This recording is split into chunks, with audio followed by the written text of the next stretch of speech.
Will we see similar chaos in the ACC this season? I mean, I think for the last couple of seasons, especially since the college football playoffs has started, we've seen some sort of chaos in the ACC. Every year we've seen it. So I think it's going to continue.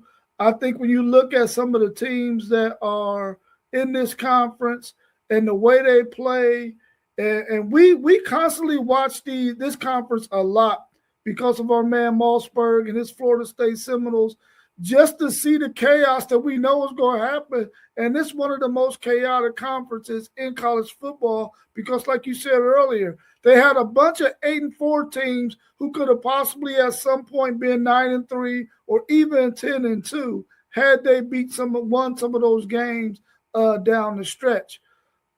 I think with this conference, man, you got a middle of the pack, I think, coming into this year that could possibly leap up there and be one of those teams that could possibly make it to the ACC championship game. When you start looking at your Louisvilles, you start looking at your maybe even Virginia Tech this year.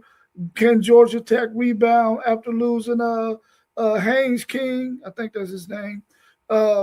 And some of those players. So I think there's going to be chaos for sure in the ACC. It's just a really well-balanced conference when you go from the top tier teams and then you got that middle of the pack like you talked about earlier. It's going to always be some chaos in there.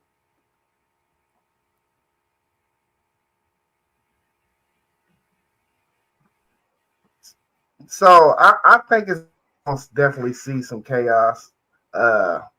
I just don't think it's going to be on that level of it was last year.